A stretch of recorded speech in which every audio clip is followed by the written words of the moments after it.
A special edition of OwlSports Update is coming your way. It's time to break down some of the biggest topics in Temple athletics, including a discussion with the man in charge. Athletic Director Arthur Johnson joins the show in studio in just a few minutes to discuss Temple athletics, present and future. And at the end of our show, we'll have a very special guest to help break down all of Arthur's insight. This special edition of OwlSports Update starts right now.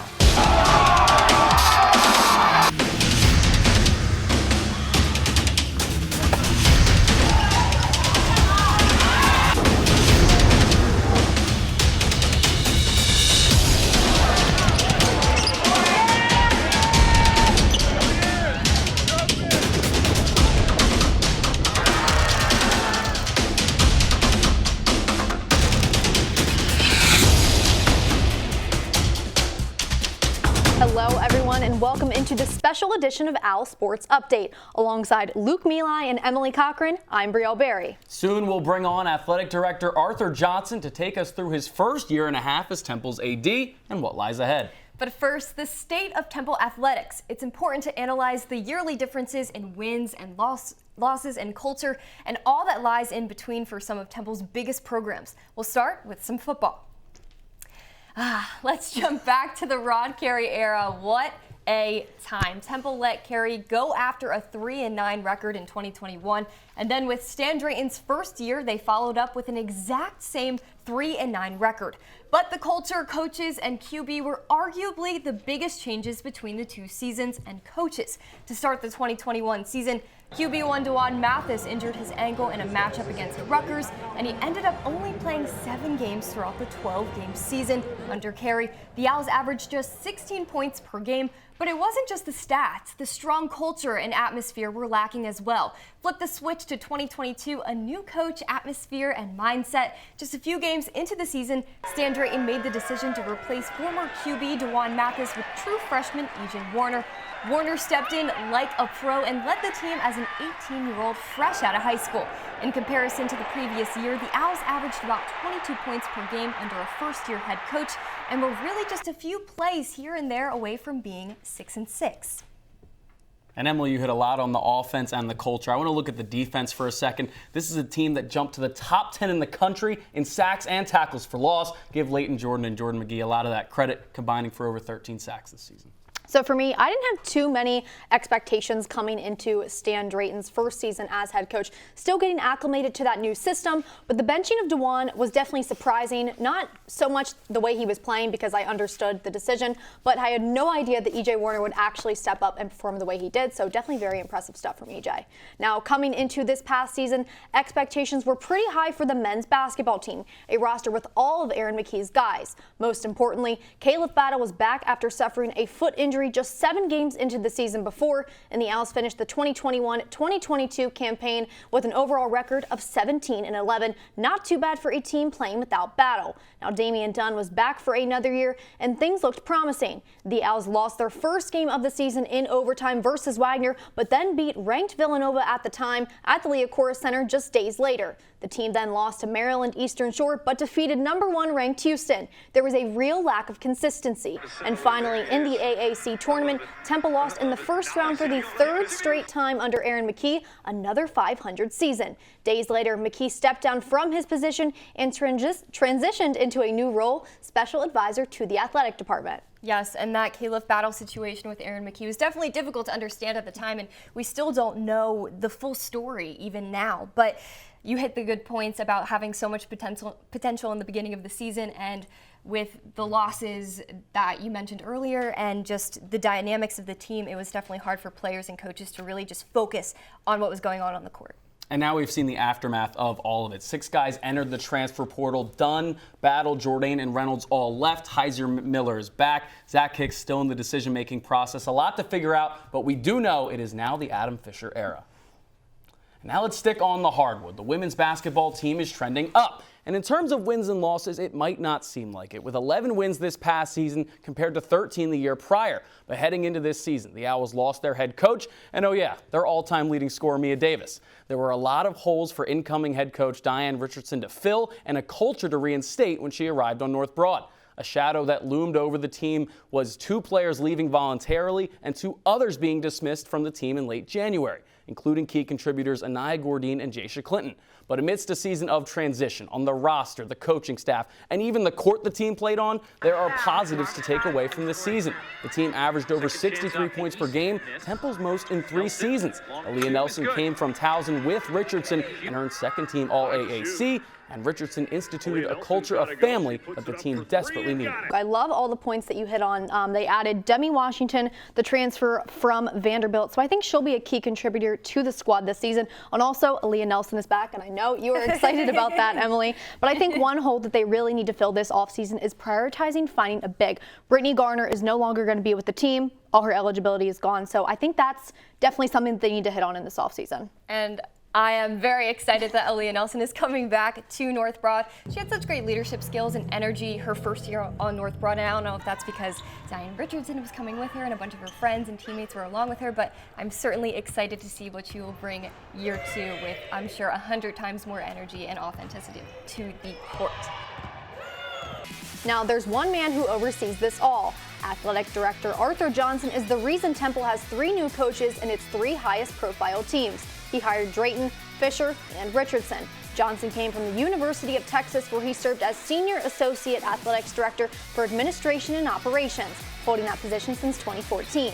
And during his time at Texas, the school won 6 NCAA championships. And Johnson said he is ready to elevate Temple to a championship status school, but making this a reality is something that is very much unknown at this point. On the other side, Vice President and Director of Athletics Arthur Johnson joins the show to discuss the current state of Temple athletics. And we'll take a look at his new role as the men's basketball committee, his coaching decisions at Temple, the school's fit in the AAC, NIL, and how the uptick in violence around campus is affecting the school's recruiting. Stick around. We'll be back with Arthur Johnson right after this. Welcome back to the special edition of OwlSports Update.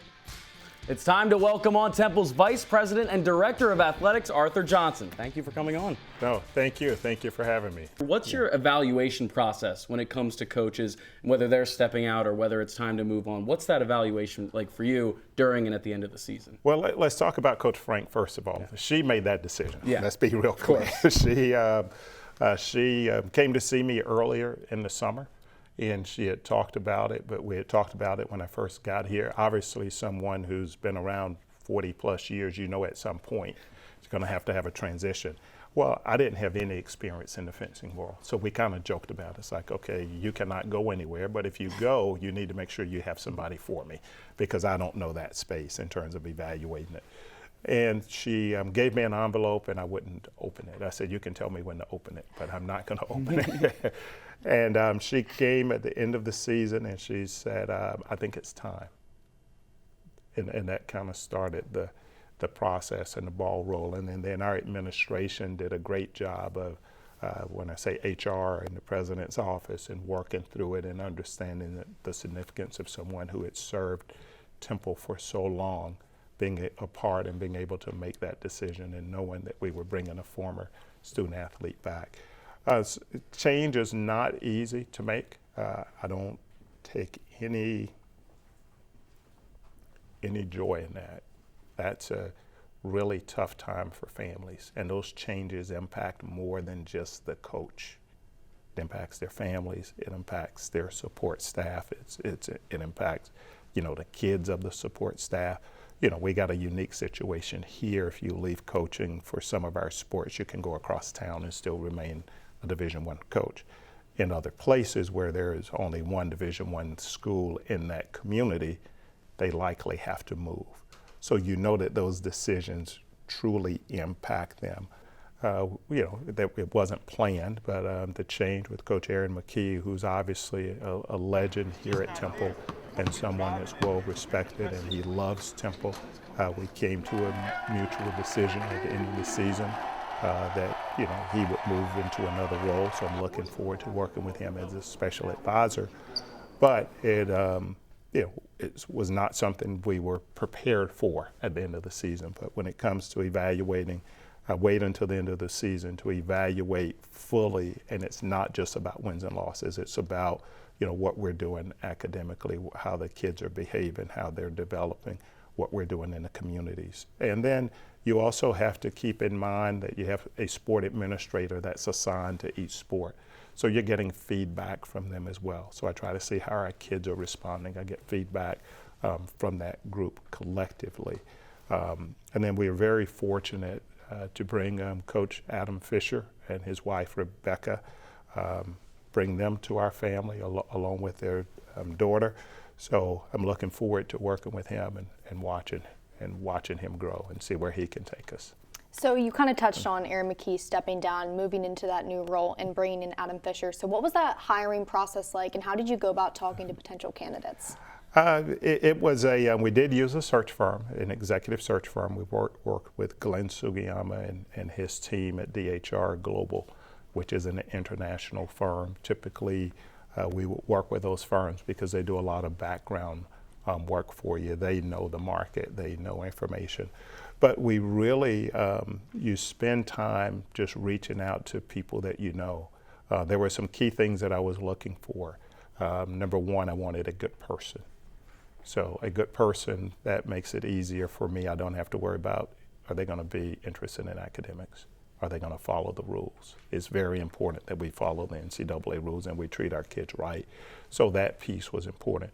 But then from a basketball and development standpoint, I was looking for someone who could evaluate talent, recruit that talent, and then you have to develop the talent. And then bring in a lot of energy to the table so that we can really galvanize our fan base in this community and can go out and do all of those things. All right, so I want to keep it on the court here. Diane Richardson wrapped up her first year. A very exciting year for her, but there was also some turmoil on the court. Yes. A couple players dismissed, a couple players left the team.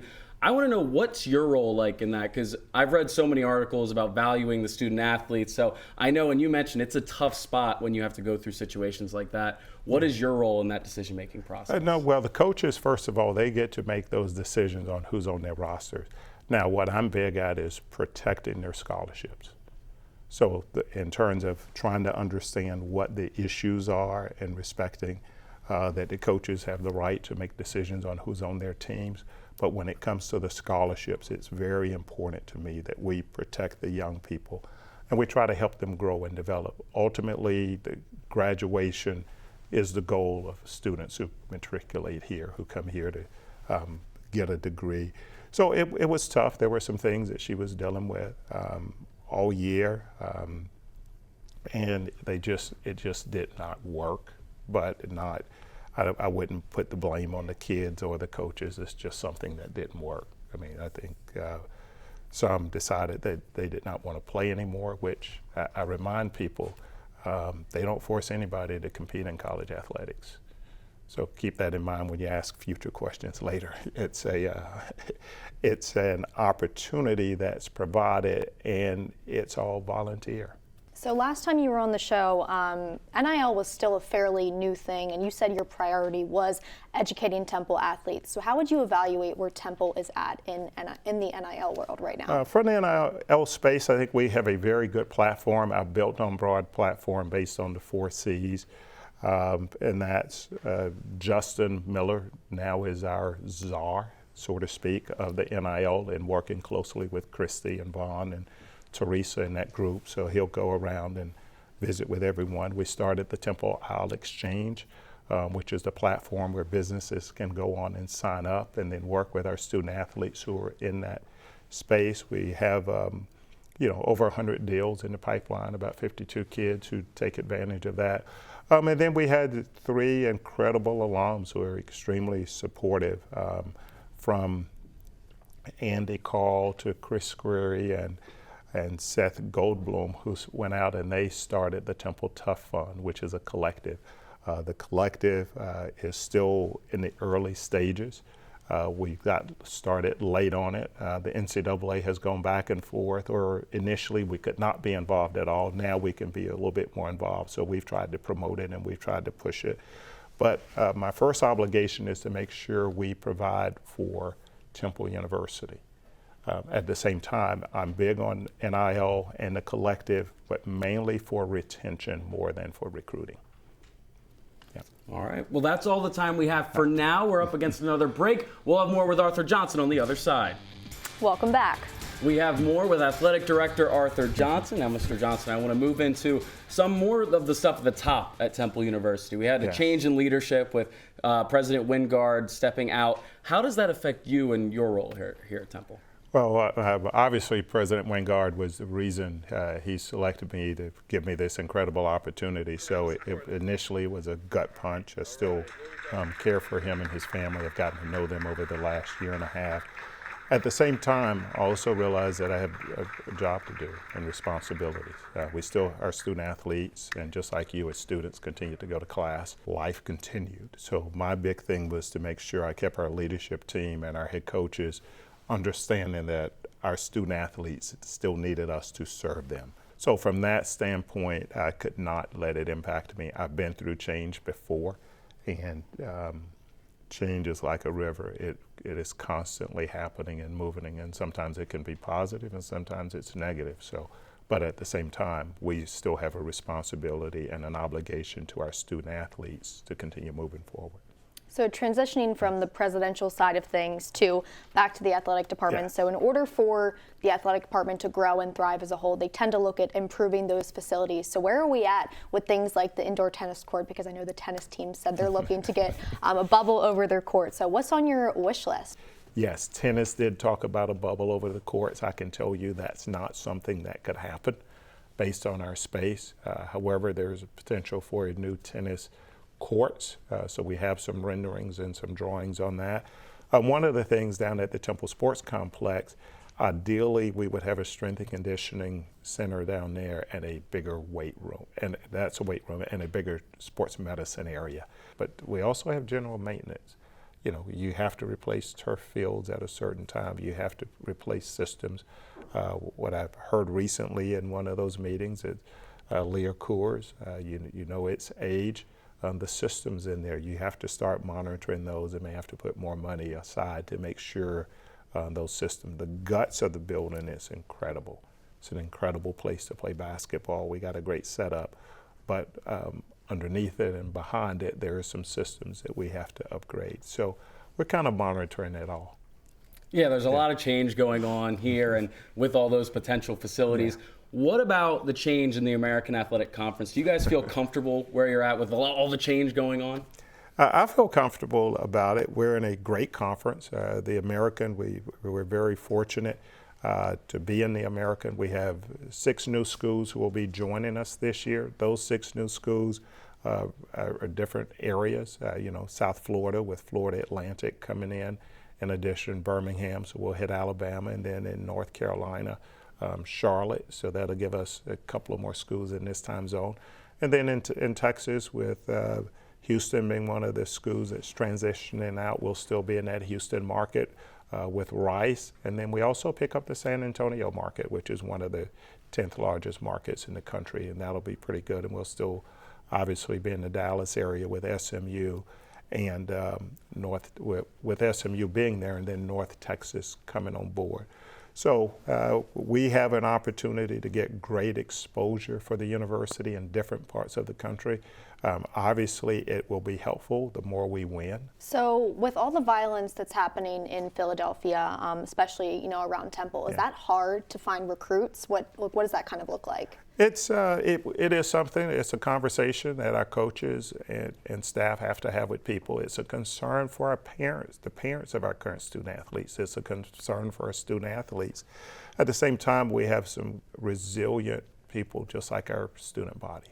The Temple toughness comes into play, and I marvel at we don't really give ourselves enough credit. The number of students who live in the community, who go home safely every night, who go home safely at the end of their 4 or 5 years here.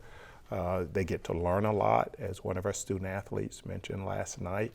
They get to see a lot of good and a lot of bad. It is something that has to be addressed, and Temple's not for everybody. But I was at another institution, and sometimes those institutions aren't for everybody. So different students are looking for different things. All right, to wrap things up now, Yes. you brought up your son earlier. I feel like a lot of times when I see you at the press conferences, I see him too. Why is it important to have him around and have your family involved so much? It's very important to me. I've been in this business approaching 30 years, and I had a mentor years ago reminded me, he said, we can spend a lot of time with other people's children. Don't wake up at it. Don't go to a high school graduation one day and watch a kid walk across the stage and you don't know who it is and it happens to be your kid. So he said, make sure you are spending time with your family when you can. So the position takes me out of town. At times when I'm out of town, I cannot spend any time with him. So when I'm in town, it's important for him to be around. And from day one, there are a couple of things I shared with our staff. Number one, the student-athlete experience. And the reason I want us to have good people is my son's going to be around. So he goes up and down with how we play as well. And he asked more questions than anybody about who the next coach was going to be. So when I got home at night or in the mornings, you know, he would want to know while we were driving to school, okay, who are we interviewing? Like we're not interviewing anybody. You're not.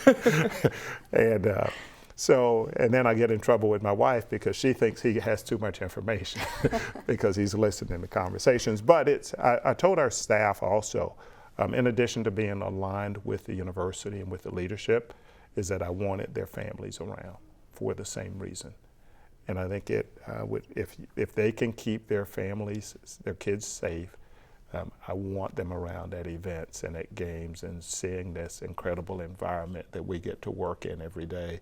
And at the same time, I know that their jobs take them away from their families a lot, and they may miss some things. So it's important for me to have my son, and it would be selfish of me to say you cannot have your son or daughter with you during these incredible times. The only charge is we're all responsible for keeping them safe. All right, well, that's all we got. Thank you so much for giving us your time and coming on and chatting with us. No, you're welcome. Thank you, and good luck to both of you as you graduate and move on to the next phases of your life. Thank you. And when we return, Emilie Cochran will bring on WHIP Sports Director Declan Landis to discuss the future. Stick with us.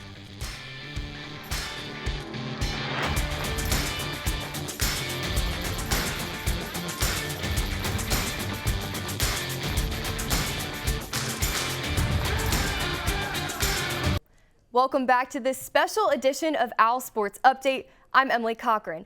Athletic Director Arthur Johnson joined us to discuss all things Temple athletics, from facilities to coaches to culture to recruiting. He covered important topics that had us looking at the future of athletics on North Broad. So it's time to break it all down, and to help us do so, we now bring in current WHIP Director turned General Manager Declan Landis. First, congrats on the promotion. Second, thanks for being here to share some thoughts on the important topics being brought to the surface. Hey, Declan. Hi, Emily. Thanks for having me. All right, there's a lot to unpack, but first, when asked about the resignation of President Wingard, Arthur Johnson said, change is like a river. With no full-time president, how does this impact Arthur's position? For example, it's not like he can go to an interim president and say, I have some ideas for a new on-campus football stadium. Absolutely. I think there are a lot of things that are up in the air until Temple hires an official new president. You heard Arthur mention it in the interview. He said that Wingard was the person that hired him, and it was, quote, a gut punch to lose somebody like Wingard from Temple University. And the important part, I think, is that he mentioned that it's time to move on. I think that now that he knows it's time to move on, he's got to focus on the athletic department and focus on bringing in coaches like Fisher, like Brian Green into the Temple men's soccer program as well. There's just too much happening on campus for Johnson to get bogged down into everything else. Obviously that, you know, the university is going through a tough time, but he needs to focus on athletics and see if they can build the program even further. Absolutely. And there are lots of new teams coming into the AAC. Arthur mentioned that the Owls really belong in this specific conference. With minimal success in the conference over the years, do you agree with him that the AAC is right for Temple?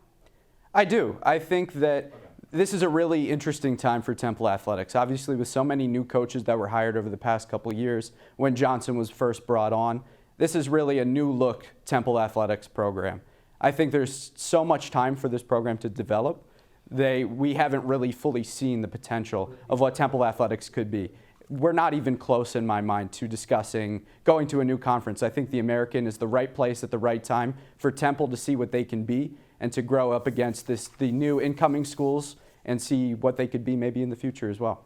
Absolutely. And lastly, we discussed the issues with the university president.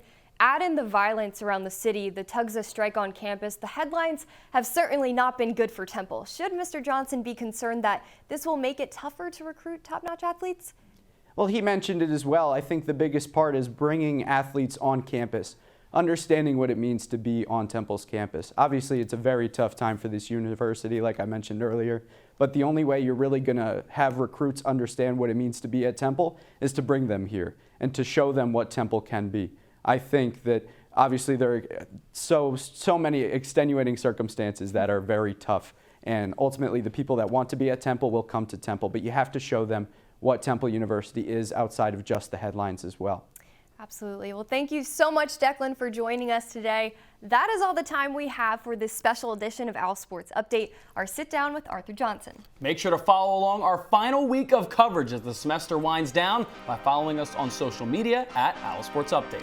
For Luke Emilie and Emilie Cochran, I'm Brielle Berry. Thanks for being here, and we'll see you next time.